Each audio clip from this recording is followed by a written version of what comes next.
Well, thanks so much for that introduction. You know, every minute backstage, Dr. Vines was teaching me more about the Bible. He was just teaching me about Elijah on the mountain and all the people in the crowd. And he said secretly some people were rooting for him. And, you know, I feel that way myself. I had a chance to meet this congregation now about a year and a half ago. And it was the first time that I actually had gotten on stage and showed some slides. And I didn't realize the reach of the Adventist Church, particularly St. Andrew's and the ministry here. It's wide reach in the world, which is extraordinary. But in the next few minutes, I just want to get to know you and have you get to know me. As a child, I grew up in Buffalo, New York, and steel town, not dissimilar from Detroit. In the 1960s, my family is an Irish immigrant family, so my dad worked in the factory. He basically almost took his dad's job when his dad passed away. The Irish, early on, when they came from Ireland, my family came after the potato famine, which was 1850. My family came from Northern Ireland, and they fared better during the tough times. You heard about the kulaks and 15 million who died in an intentional famine in the Ukraine. You heard that earlier today, and that was around 1920. Well, back in 1850, there was a famine in Ireland, and it happened by a different mechanism. It had to do with lordship over real estate that the English owned Ireland, and the Irish farmers were renting from British lords. And the farms got smaller and smaller and smaller, and ultimately got down to about an acre farm per farmer. And the only thing they could grow calorically to stay alive was actually potatoes. So it was a terrible nutritional state there, and then you know the story about the blight of the potatoes. So once the disease spread in and the main nutritional source was gone, the whole island of Ireland became a crisis state in around 1850 or so. So what we know there is that there was a diaspora. The estimate is about 2 million people died on the island of starvation, 2 million. About 1 million remained, and then the diaspora involved about another 7 million. So if you've ever gone to a meeting, let's say in the 50s and 60s and 70s, if you remember signing in for the meeting, you'd have all the names in the alphabet, all the way except for M. There was always an M, and then there was an MC. Remember that? That showed you how prominent the Irish were as an immigrant group in the United States. How many of you have some Irish background in you? There you go.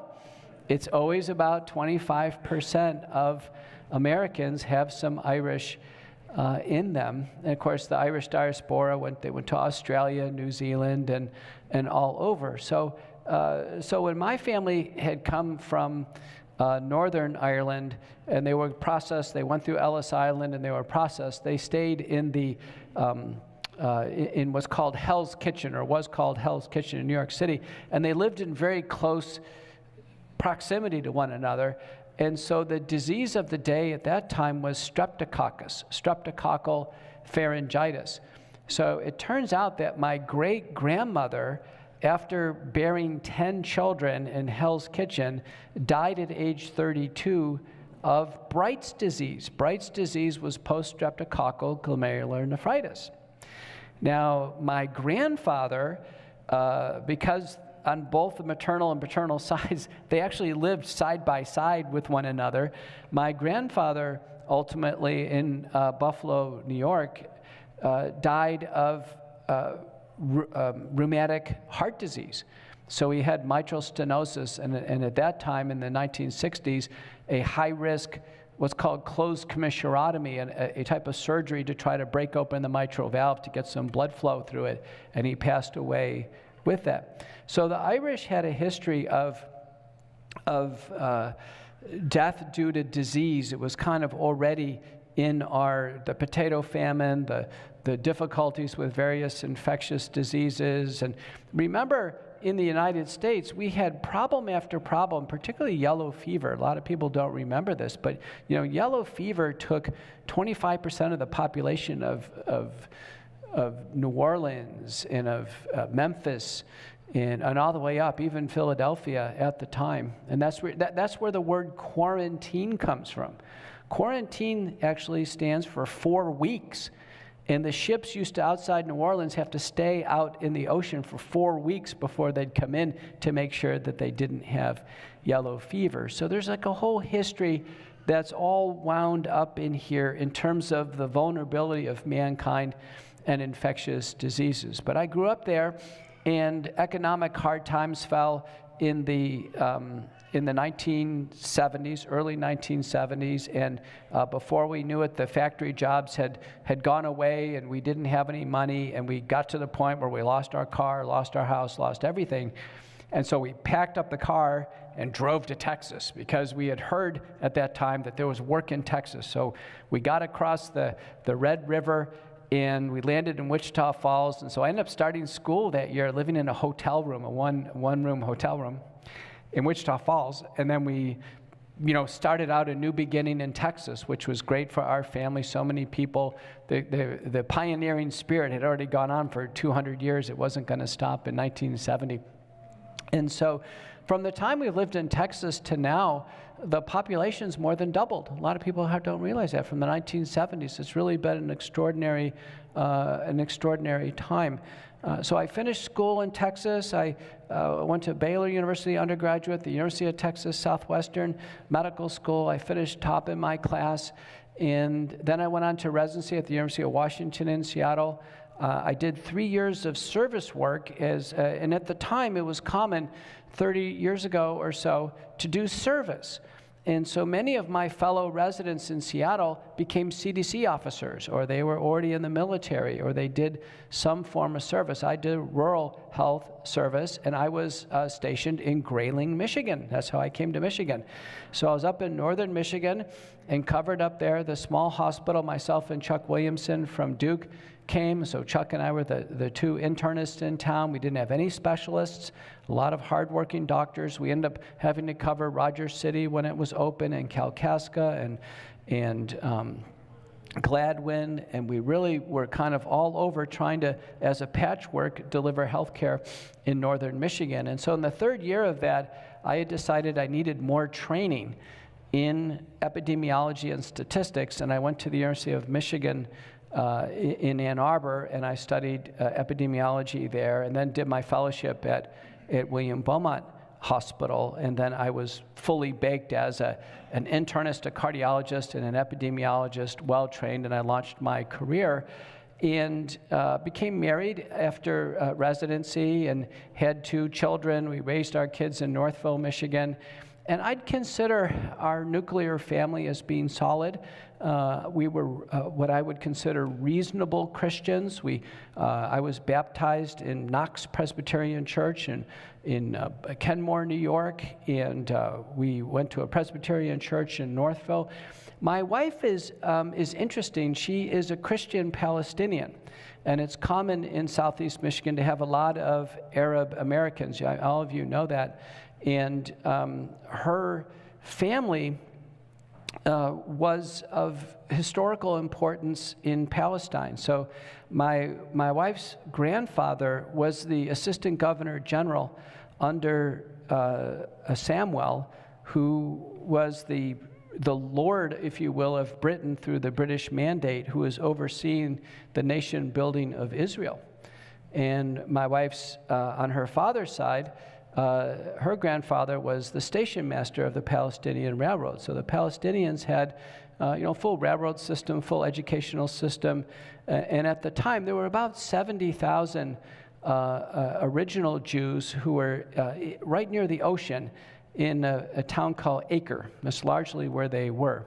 And this was true for about 500 years. My wife actually has a Turkish last name, B-U-I-U-K. The Ottoman Empire and the Turks controlled that region for 800 years. So the modern nation building of Israel is a pretty recent phenomenon. So many of the current Israelis there are people who ostensibly are Russian or Polish or some other. The current Israeli accent is almost more of a Russian accent. So when I go to Israel and I go jogging outside, which I do, I fit in because there's so many blonde-haired Russian-looking people. They don't look like they are Semites. Now, both the Palestinians and the Jews are Semites. They are Semitic people. And they do have this common origin. Hebrew is a limited set of Arabic. So Arabic is an Arabic derived from Aramaic. So Arabic is a broad, very dynamic language, and Hebrew is very limited. So all the Palestinians there can speak Hebrew readily. My wife, her family, they can speak Hebrew readily as they live in this new environment. They probably 500 years ago could speak Turkish too, since they, are the peoples that have been there for a long time. They live in a very interesting world now. In the borders of Israel, of the number of people there are 60% of people there who have come there to build Israel. So they are Jewish or claim Judaism. The other 40% are Palestinian. Now, the 40%, 20% are Israeli Arabs. They live on the sides of borders where they're granted an Israeli passport. And the other 20% are in the Palestinian territories, which are now almost walled-off cities. So there's one Ramallah, there's one Hebron, there's another one. Bethlehem is a territory, and then of course there's Gaza.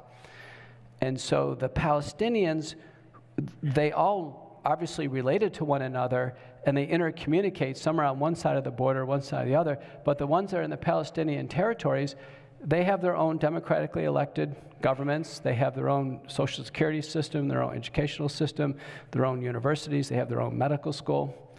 And a lot of people don't see that side of the Palestinians. It's very interesting. Now, she's Palestinian Christian. They're in the minority, and the Palestinian Muslims are in the majority. But still to this day, for those of you who've been to Israel, you'll go to some towns where it's almost exclusively Palestinians. How many have been to Israel? Yeah, so a good number. So if you've ever been to Nazareth, there's almost no Jews that live in Nazareth. It's almost completely a Palestinian area. It's in the borders of Israel. So Israel, I've been there several times, and I found we have real estate there. I found that it's just an amazingly diverse place. One of the most beautiful places in Israel I've been is Haifa. Anybody been to Haifa?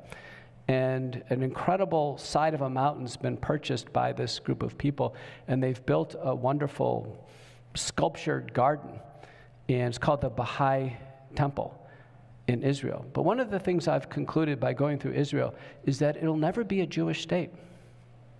Never. It's the birthplace of Christianity. The original peoples are still there, the Palestinians.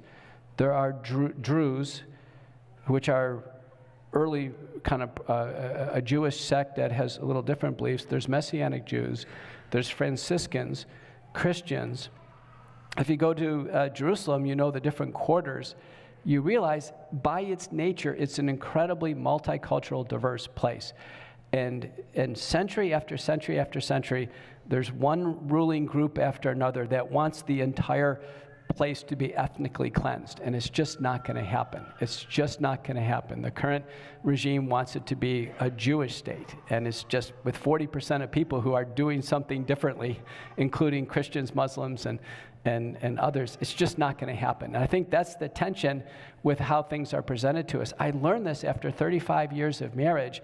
And the reason why I'm telling you all this is because it's the bedrock of my life and the marriage, and to have somebody resilient as a Palestinian who her family ultimately had to flee after the 1967 war.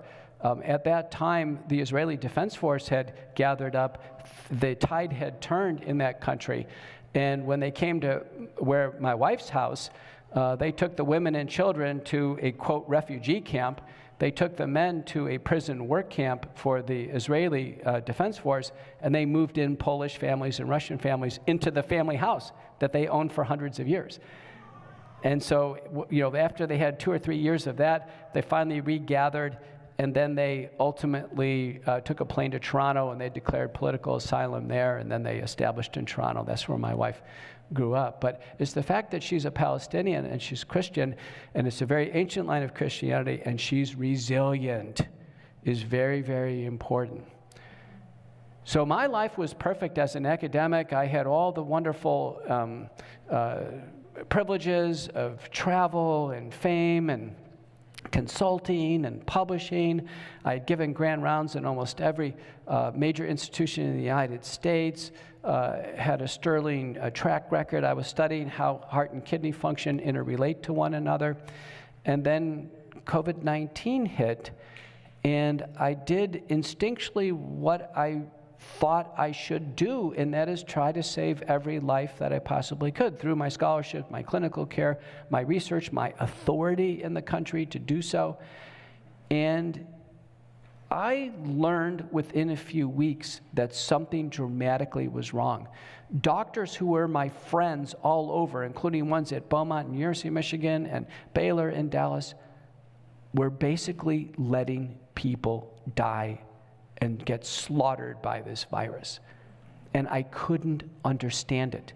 They quickly shut down. They didn't want to talk about it. Phone calls weren't answered. Emails weren't answered. People started blocking one another. But these doctors were going to let their patients get slaughtered, and they did. And I could not believe it. And then it just got worse as we moved through the whole era of the vaccines. The same doctors who blocked treatment to their patients and intentionally let them die are the same doctors who are promoting and forcing the vaccines on the patients. It's the same ones. The two are related. I told Tucker Carlson when I went in the studio, I said, Tucker, the two are linked. Something is going on. There's some type of disturbia. And then, you know, as a reasonable Christian, I started to see things. When I mean reasonable, I meant, you know, I went to church, I understood the principles, I accept Christ as my Savior, taught my kids Christian principles, but I did not believe God was specifically managing my life, and I really didn't believe or see the acts of Satan or evil going on. I understood evil as a concept, but I thought everything was in the human realm. I really did. And then what happened in 2020, I realized just even publishing a paper on treating COVID was almost sacrilege in medicine, that somehow when I published a paper in the American Journal of Medicine, which is a very good journal, I received editorials to the letter. I got one from Duke, Monash, McMaster from Brazil. And the letters were, Dr. McCullough, you can't treat COVID. You can't treat this. So what? Of course I can. And my letters, and I'd even have more and more evidence. I said, you know, overcome your fear and join me in treating patients and saving lives. But the response was, you know, I can't do this. And so as the medicines evolved, I needed to get a second paper updating the protocol.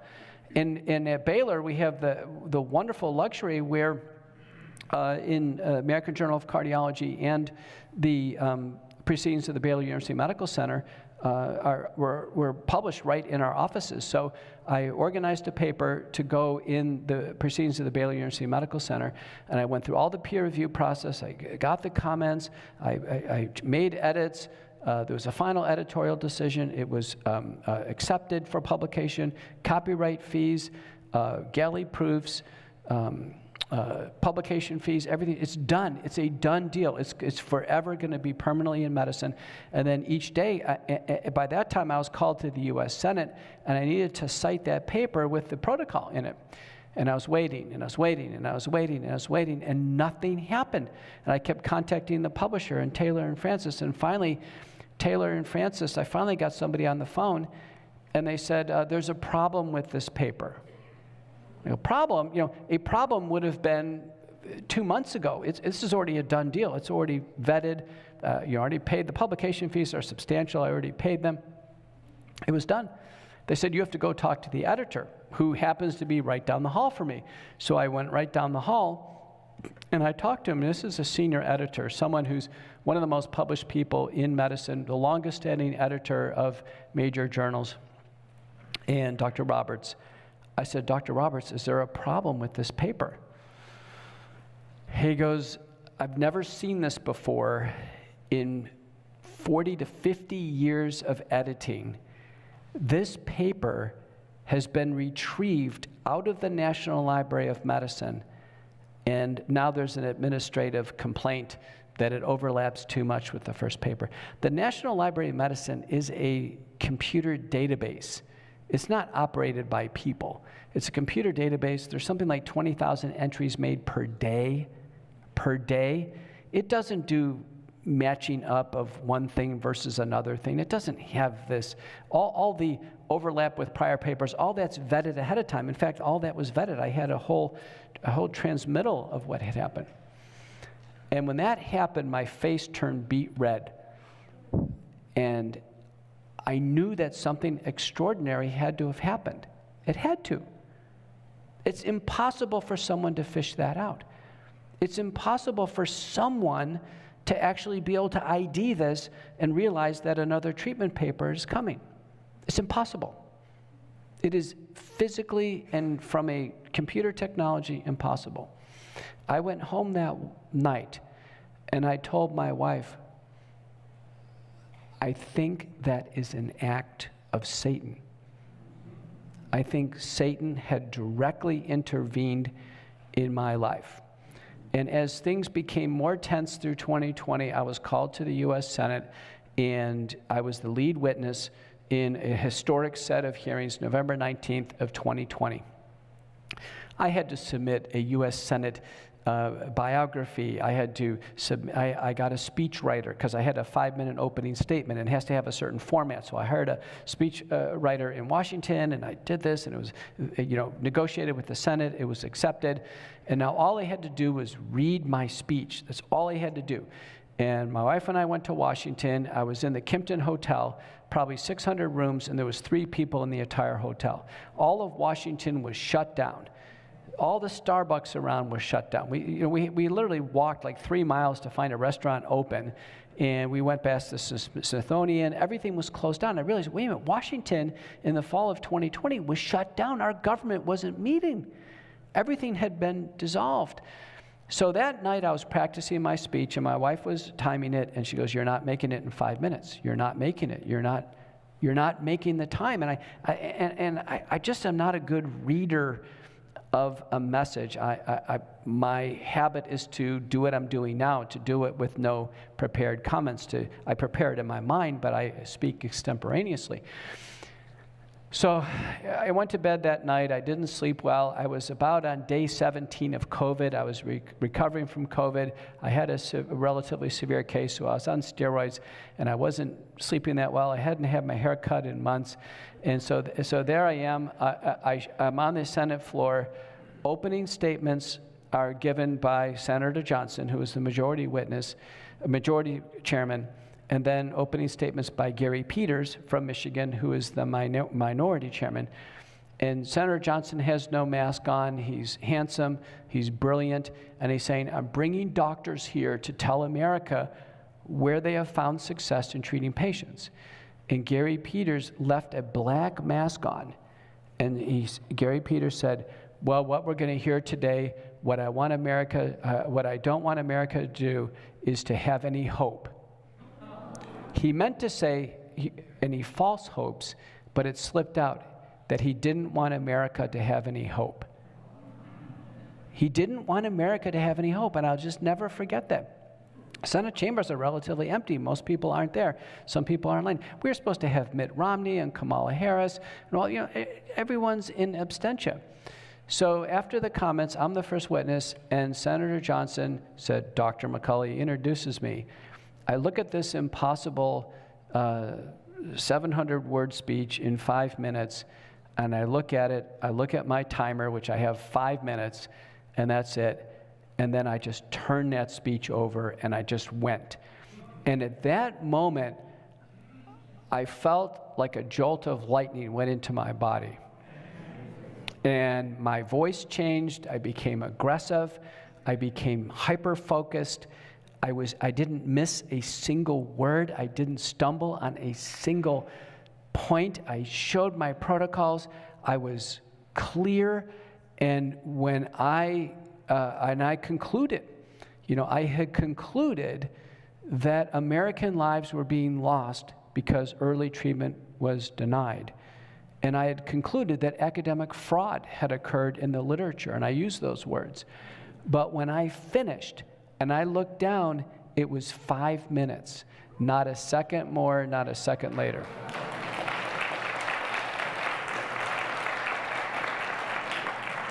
My heart rate had to be 140, yeah. And I basically realized something had really happened. And then the rest of the proceedings to me were like a blur. Even though it was hours, it seemed like it was over in minutes. And I went out to lunch in an empty restaurant with my wife in Washington, and I told her, I said, something just happened. Something happened. I felt the Holy Spirit come into me for those 5 minutes. And from that point on, I knew that this was way more than an academic debate. This was way more than science point versus science point. In my involvement in being called by the media, called by the Senate, I had previously been called by the White House. It just started to happen in a flurry. And I ultimately amassed probably more media time than any person in the media right now. Remember, you see Tucker Carlson, he's on for an hour.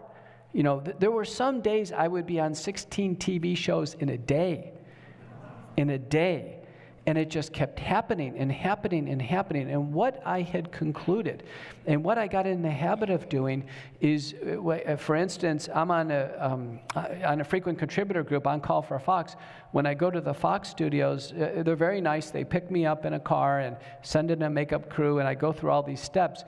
But in the preparatory phase, in the commercials, and all these lights are on, they shut the door, which is wonderful. So I'm in a box by myself. I pray. I pray and say, God, I've got a minute. I've got 2 minutes. I have to, let these words speak through me. Let these words come through me out. So when you see me in the media, that's what I'm doing. I'm trying to let God speak through me. And it started to happen on a more regular basis, and And then I began to do public programs. Like this was the first one I did here, but I did many more. And it was a cold day in January of 2022, and I was in Minneapolis. And we had some type of death threat that was announced. So it rattled us. My wife was with me. The police were there. We had to check a hotel room, and things had to be checked out. So we're just a little rattled that this was the first time that this had come up. And I got through the program, and I knew I was going to go right from Minneapolis to Washington, and they had security in Washington because I was going to give a speech on the steps of the Lincoln Memorial for the very first Defeat the Mandates rally, and I was the first medical speaker. And so things were really tight. And there was a lot of commotion. It was just, when I showed up, there was a huge crowd, and everyone wanted to say hi and shake hands, and the security people were pushing me back, like, no, I can't say hi to anyone, or certainly can't touch anybody. And as I was kind of ushered up on the Lincoln Memorial, I got up there and I saw this huge crowd, and it was a freezing cold day, and the same thing happened. I just said, speak through me. And it was 7 minutes. 7. And I hit all the points. And I stopped and I listened for any dissent from the crowd. And when you look back in history, some of the most important speeches are the shortest. The Gettysburg Address was like 2.5 minutes.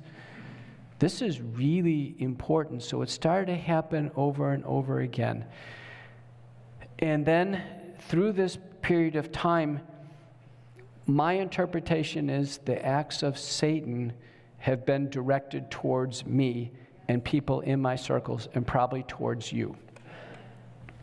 So I was walked into an office one day at the hospital after years of perfect service, patient revenue, grants, success. I had had success with COVID. I testified in the U.S. Senate. People were clapping. They took half a day off to watch the testimony. 6 weeks later, I was walked into an office and said, turn in your badge. You're fired. What was the reason?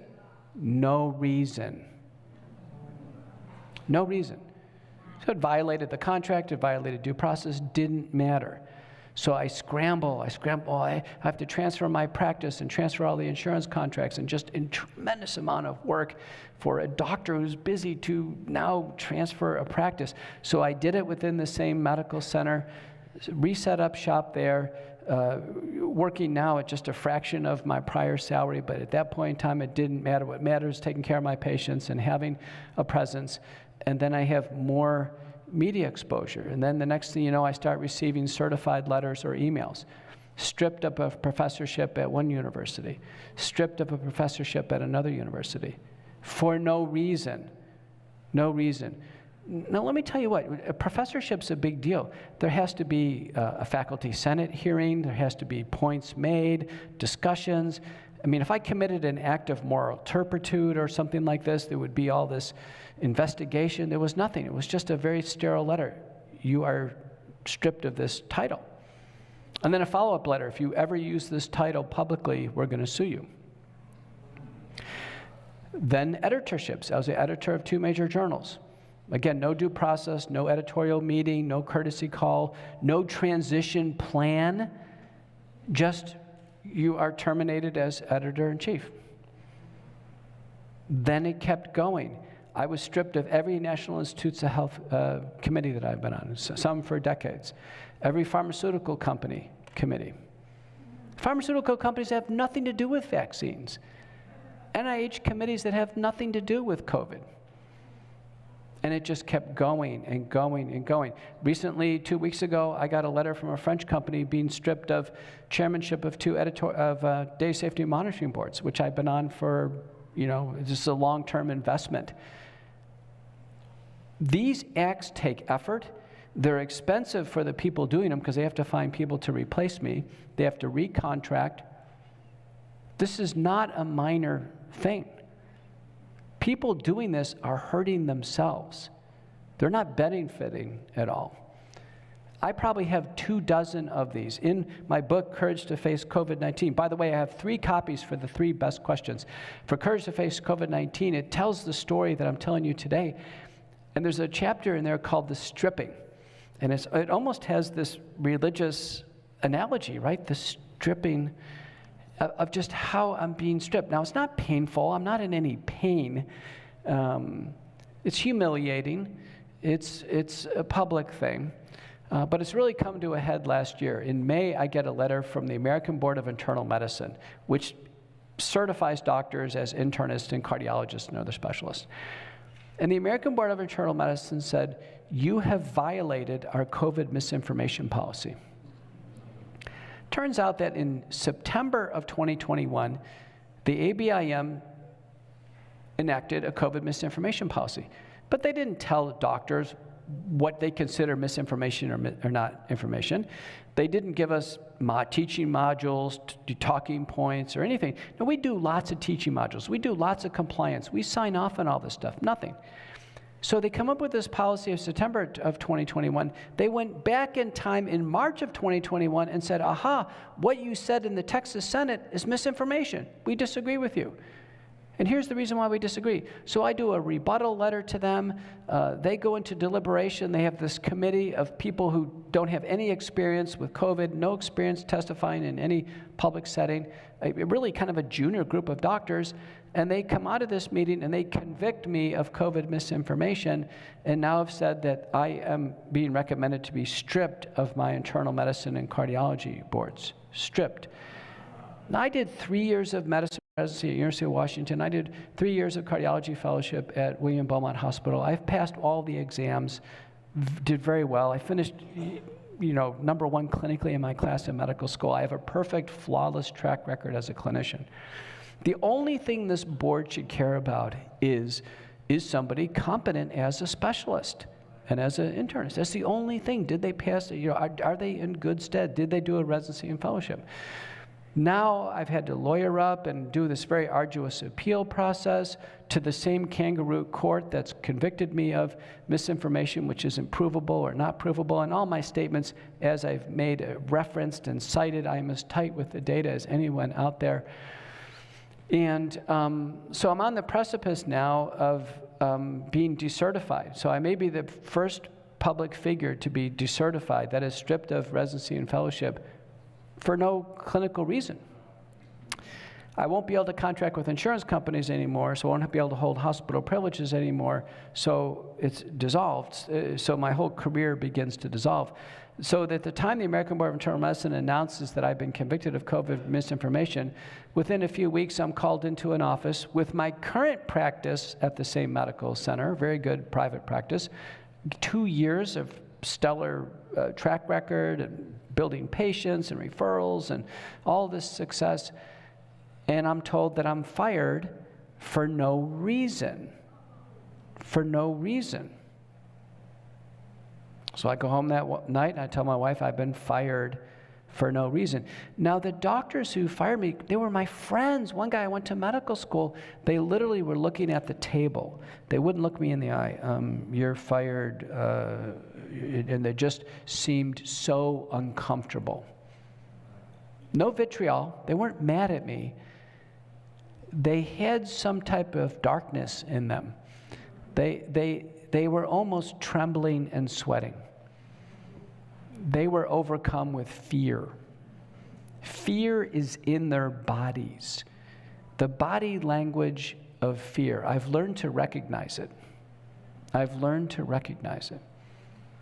You know, I've challenged any doctor in America, if they think it's right to deny people treatment, or if they think it's right to push these vaccines, to just come and talk to me. Just look me in the eyes.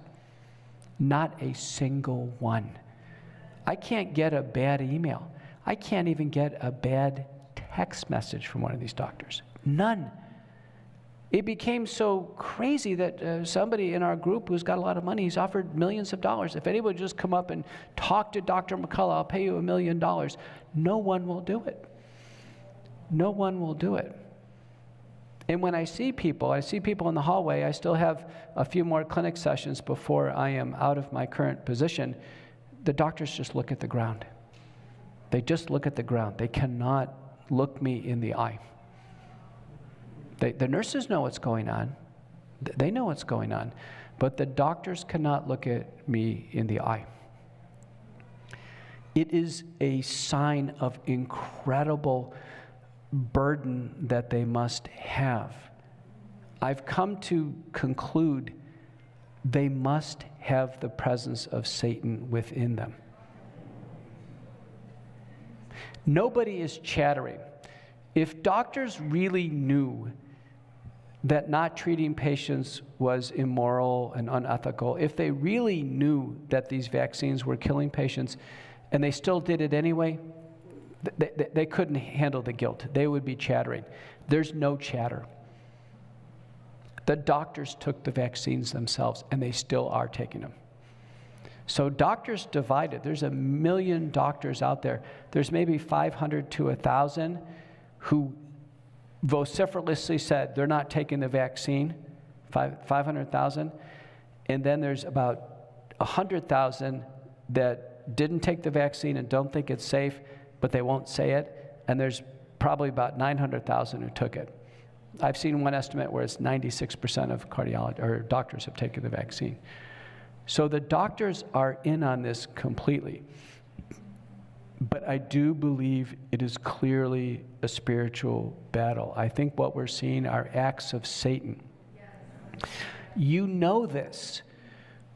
With the next young athlete who dies, of which now you are seeing reports every day, and the report will show some wonderful young person, they're perfectly healthy, and they've just died on the sporting field, or they've died in the locker room.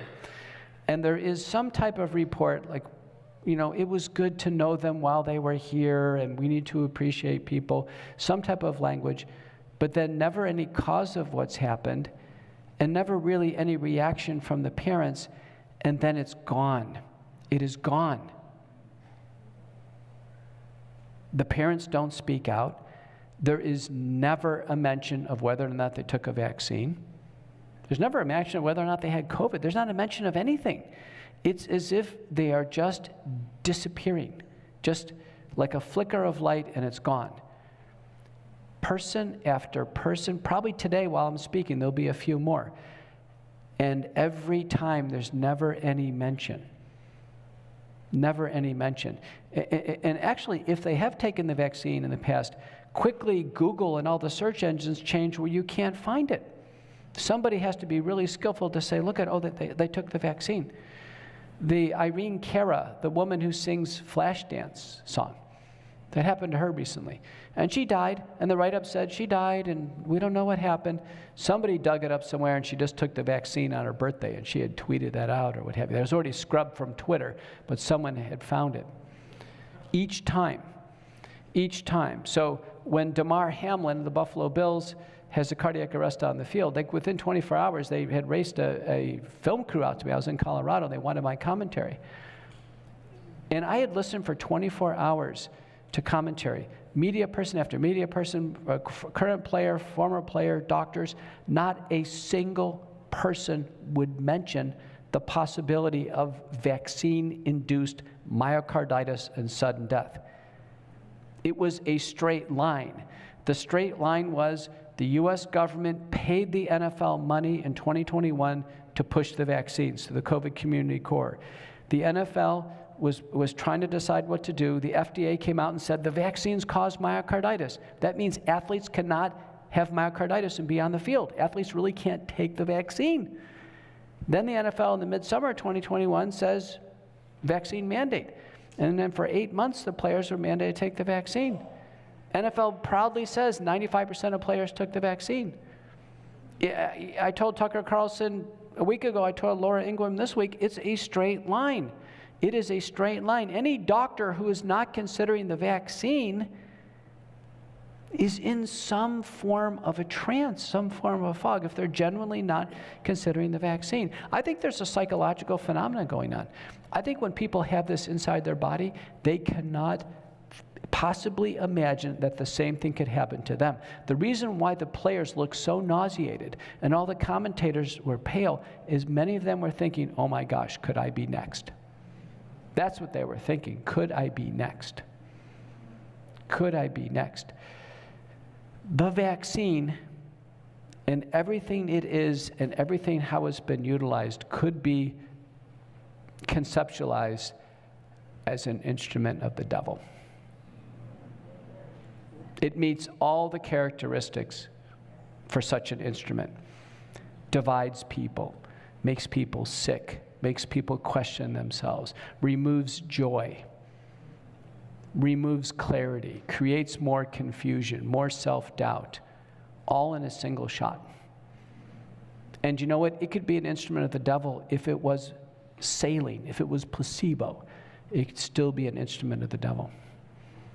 I think COVID-19, the illness, was an instrument of the devil. Shuts down houses of worship, but leaves open the liquor stores and the striptease joints, right? Scares our seniors, takes away our seniors, takes away their last Christmas, their last birthday, divides families, creates endless amounts of fear and suffering, and then the hospitalization. I think the hospitalization itself represents evil.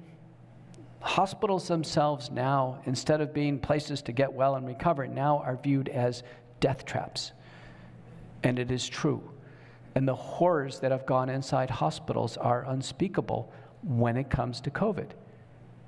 And there's vignette after vignette, class action lawsuit after class action lawsuit. It's inexplicable. We're 3 years into it. Not a single hospital in America has tried to improve patient care for COVID. Not a single hospital in Michigan claims to be any good at treating COVID. There are no comparative statistics in Michigan.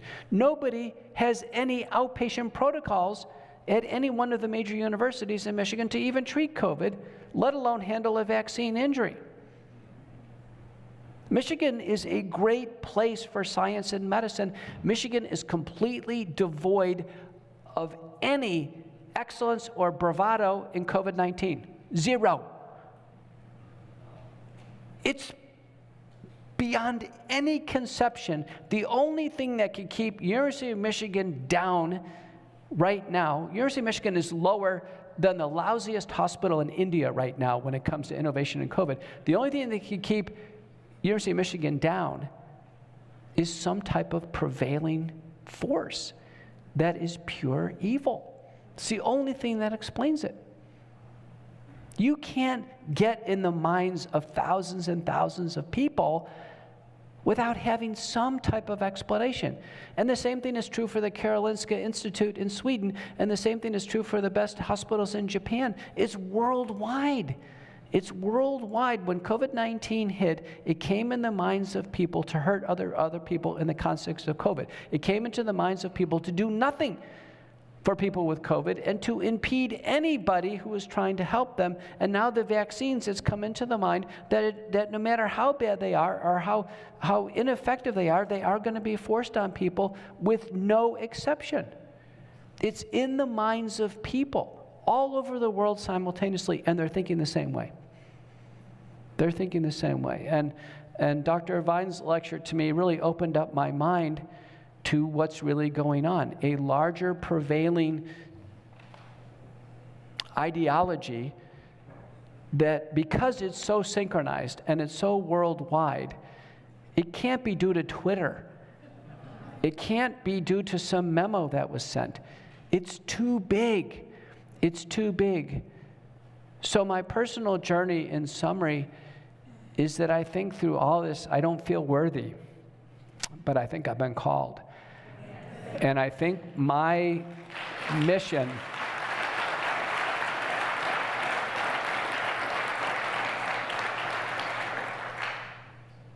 my instructions are to deliver a message. To deliver a message.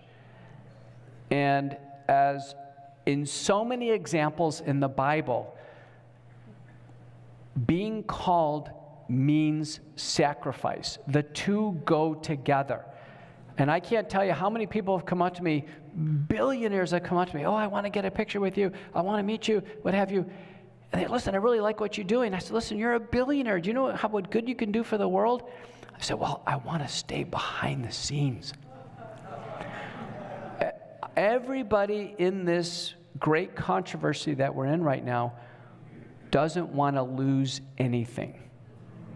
They want a good outcome, but they want no personal loss or injury whatsoever. I don't think it's going to work that way. Look what Dr. Vine presented. There was no one who got out of that Ukrainian catastrophe unscathed. Nobody. Everyone paid a price. I think it's going to get much worse in the United States. It's going to get much worse. Not a single one of you is going to come out of this without making a sacrifice. The only thing I tell you, I can thank God right now, the sacrifices are with no pain, no physical pain, no suffering. I sleep very well at night. We are very well taken care of as a group of people. And I can tell you right now, I wouldn't do anything any differently. Nothing. It's the most important work we can do. This is the most important thing. Looking back on it now I understand. God was preparing me for this the entire time. God was preparing my wife to do this. God was preparing my family, was preparing you. God was preparing us for times such as this. I'm Dr. Peter McCullough. Thank you so much for having me.